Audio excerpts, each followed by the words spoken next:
ഞാൻ ഉഷാരനന്ദനൻ. പഠനം രസകരമാക്കാൻ വീണ്ടും ഒരു വീഡിയോയ്ക്ക് എല്ലാവർക്കും സ്വാഗതം. ഇന്ന് നമ്മളിവിടെ പഠിക്കാൻ പോകുന്നത് ഡെസിമൽ പ്ലേസ് വാല്യൂ, ദശാംശ സ്ഥാനവില. അപ്പോൾ കേൾക്കുമ്പോൾ നമുക്ക് കുറച്ച് പ്രയാസമായി തോന്നുന്നു അല്ലേ? പക്ഷെ നമുക്ക് ലളിതമായിട്ട് മനസ്സിലാക്കാം എന്താണ് ഒരു ഡെസിമൽ പ്ലേസ് വാല്യൂ. മറ്റ് ഒരു സംഖ്യയിൽ നിന്ന് ഈ ഒരു സംഖ്യ എങ്ങനെയാണ് ഡിഫറെൻ്റ് ആയിട്ട് നിൽക്കുന്നത്, എന്താണ് ഒരു ഡെസിമൽ നമ്പർ എന്ന് പറഞ്ഞാൽ അതൊക്കെ നമുക്കൊന്ന് ഈ വീഡിയോയിൽ ഡിസ്കസ് ചെയ്യാം. അപ്പോൾ അതിന് വേണ്ടിയിട്ട് നമുക്ക് ഒരു എക്സാമ്പിൾ എടുക്കാം. ഇവിടെ നമുക്ക് സ്ക്രീനിൽ കാണുന്ന ഒരു നമ്പർ അല്ലേ, 123.456. ഓക്കെ, ഇനി ഈ ഒരു ഡെസിമൽ നമ്പറിന് എപ്പോഴും എന്തുണ്ടാവും? ഒരു പോയിന്റ് ഉണ്ടാവും, ഒരു കുത്ത്. ഇതിനെയാണ് നമ്മൾ പോയിന്റ് വന്നത്, ഒരു കുത്ത് കാണാനുണ്ടല്ലോ. 123.456 എന്നാണ്. ആ ഒരു പോയിന്റ് ഉള്ളത് കൊണ്ടാണ് ഇത് എന്തായത് ഡെസിമൽ നമ്പർ ആണെന്ന് പറയുന്നത്. മറ്റേത് എന്താ വെച്ചാൽ 123 നമുക്കറിയാം, 123 എന്നാണ് നമ്മൾ വായിക്കുക. അതൊരു ദശാംശ സംഖ്യയല്ല. പക്ഷെ ഇവിടെ പോയിന്റ് വന്നുകൊണ്ട് ഇതിനെ നമ്മൾ ഡെസിമൽ പോയിന്റ് എന്ന് പറയും. അപ്പോൾ ഇനി ഇവിടെ നോക്കി നോക്കൂ, ഞാൻ ഇവിടെ ഈ ഭാഗം മാത്രം എടുക്കുകയാണെങ്കിൽ, ലെഫ്റ്റ് സൈഡിലെ ഈ നമ്പർ മാത്രം എടുക്കുകയാണെങ്കിൽ 123. നമുക്കറിയാം, നമ്മൾ പ്ലേസ് വാല്യൂ പഠിച്ചതാണ്. നമ്മുടെ ഇതെന്താണ്? ഒറ്റ, 10, 100, വൺസ്, ടെൻസ്, 100. അതേപോലെ തന്നെ ആയിരിക്കും അതിൻ്റെ സ്ഥാനങ്ങളൊക്കെ, വൺസ്, ടെൻസ്, 100. അതിന് യാതൊരു മാറ്റമില്ല. അപ്പോൾ അത് ഇവിടെ 123. അതുകൊണ്ട് അത് ഹോൾ പാർട്ടാണ്. നമ്മൾ എന്ത് വായിക്കും? 123 എന്ന് തന്നെ വായിക്കും. ഇനി ഈ പോയിന്റ് കഴിഞ്ഞിട്ടുള്ള സംഖ്യ ഇവിടെ ഈ ഒരു 4 നോക്കൂ. അപ്പോൾ ഇതിനെയാണ് നമ്മൾ എന്ത് പറയാ? Decimal number. ഇപ്പൊ ഈ ഒരു പോയിന്റ് ഉള്ളതുകൊണ്ടാണല്ലോ ഡെസിമൽ നമ്പർ ആയി കഴിഞ്ഞത്.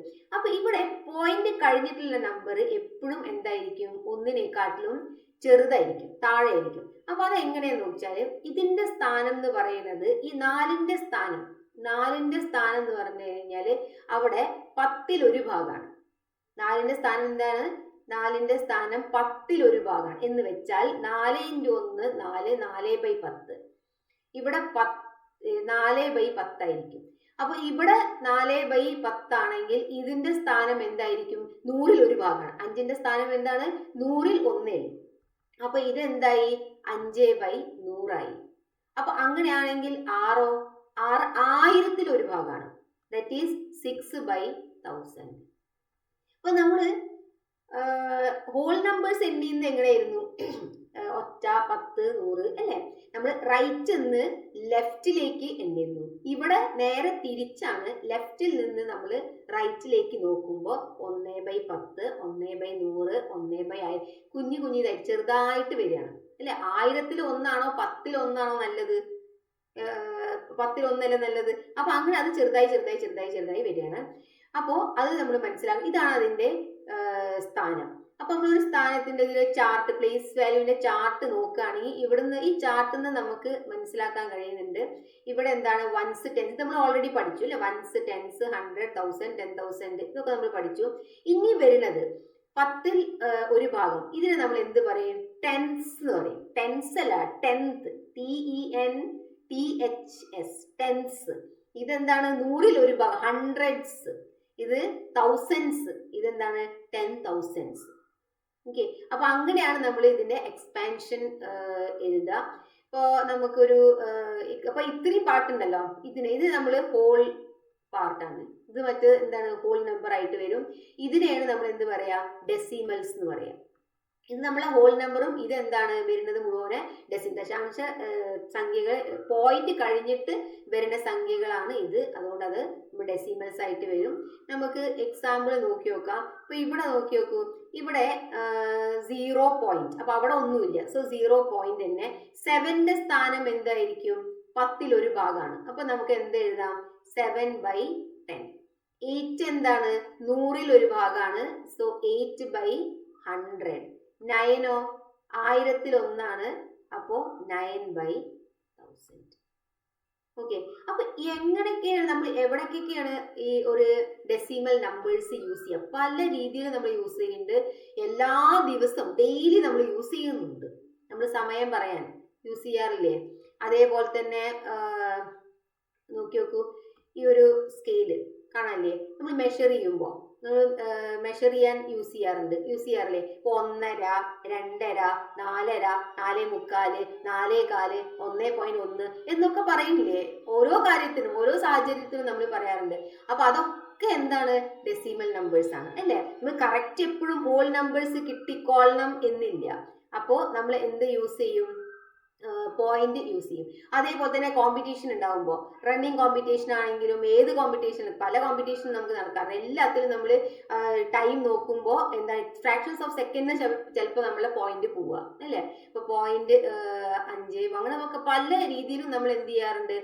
പിന്നെ അതേപോലെ തന്നെ കോസ്റ്റ് പറയുമ്പോൾ, വില പറയുമ്പോൾ, ഇപ്പോൾ ഒരു സാധനം നമ്മൾ മേടിച്ചു 25 രൂപ 50 പൈസയാണ് എന്ന് പറയുമ്പോൾ നമ്മൾ അത് എങ്ങനെ എഴുതാം? 25 രൂപ 50 പൈസ നമ്മൾ എങ്ങനെ എഴുതും? 25.50 റുപ്പീസ് എഴുതും. ഇതിന്റെ അർത്ഥം എന്താണ്? 25 രൂപ 50 പൈസ. ഇപ്പൊ ഇവിടെയൊക്കെ നമ്മൾ എന്ത് യൂസ് ചെയ്യുന്നുണ്ട്? ഡെസിമൽ പോയിന്റ് യൂസ് ചെയ്യുന്നുണ്ട്. പിന്നെ നമ്മൾ എഴുതുമ്പോൾ നമ്മൾ ഇങ്ങനെ എഴുതിയാലും ഇങ്ങനെ ഒരിക്കലും വായിക്കരുത് 25.50 എന്ന് വായിക്കരുത്. കാരണം അത് 50 അല്ല, അത് ഇതിനെക്കാട്ടിലും ഒന്നിനെക്കാട്ടിലും എപ്പോഴും താഴെ ആയതുകൊണ്ട് നമ്മൾ എങ്ങനെ വായിക്കണം? 25.50. ഇപ്പോൾ 0 പോയിന്റ് നമ്മൾ ഇവിടെ വായിച്ചു 0.789. ഇവിടെ ഒരിക്കലും എന്ത് വായിക്കാൻ പാടില്ല? 0.789 അല്ല, 789 ഇപ്പുറത്തേക്ക് വരുമ്പോൾ ഒരു ഹോൾ നമ്പർ വരുമ്പോൾ മാത്രമേ വരുള്ളൂ. ഇതെന്താണ്? ഒന്നിൽ താഴെയാണ്. സോ എങ്ങനെ വായിക്കണം? 0.789 എന്ന് തന്നെ വായിക്കണം. ഓക്കെ, അപ്പൊ ഇത് യാതൊരു മാറ്റമില്ല, അതേ രീതിയിൽ തന്നെ വായിക്കണം. അത് ശ്രദ്ധിക്കണം. അങ്ങനെ മറ്റേ രീതിയിൽ വായിച്ചാൽ അത് തെറ്റാണ്. ഓക്കെ, ഇനി നിങ്ങൾക്കുള്ള ഒരു ചോദ്യം 5.321 എങ്ങനെ വായിക്കുക? 5.321. അപ്പോൾ ഈ ഒരു 5.321ൽ 2ന്റെ സ്ഥാനം എന്താണ് എന്ന് ഡിസ്ക്രിപ്ഷൻ ബോക്സിൽ നീ കമൻറ്റ് ചെയ്ത് പറഞ്ഞു തരണം. ഒന്നും കൂടി ഒന്ന് വീഡിയോ കണ്ടിട്ട് ഡെസിമൽ പോയിന്റ്സ് എന്താണെന്നുള്ളത് മനസ്സിലാക്കുക. ബിക്കോസ് നമ്മൾ അടുത്ത വീഡിയോയിൽ ചെയ്യാൻ പോണത് എഡീഷൻ, സബ്ട്രാക്ഷൻ, മൾട്ടിപ്ലിക്കേഷൻ, ഡിവിഷൻ ഇതൊക്കെ ചെയ്യണം നമ്മൾ ഡെസിമൽ പോയിന്റ് വെച്ചിട്ട് അല്ലേ? നമ്മൾ ചെറിയ ക്ലാസ്സിൽ മാത്രമല്ല വലിയ ക്ലാസ്സിലേക്ക് പോകുമ്പോൾ നമുക്കിത് യൂസ്ഫുൾ ആണ്. അപ്പോൾ ഇതൊന്ന് ചെയ്ത് പഠിക്കുക. വീഡിയോ ഇഷ്ടപ്പെട്ടിട്ടുണ്ടെങ്കിൽ ഷെയർ ചെയ്യുക, ലൈക്ക് ചെയ്യുക, സബ്സ്ക്രൈബ് ചെയ്യുക. അപ്പോൾ വീണ്ടും നമുക്ക് കാണാം അടുത്ത വീഡിയോയിൽ. Thank you.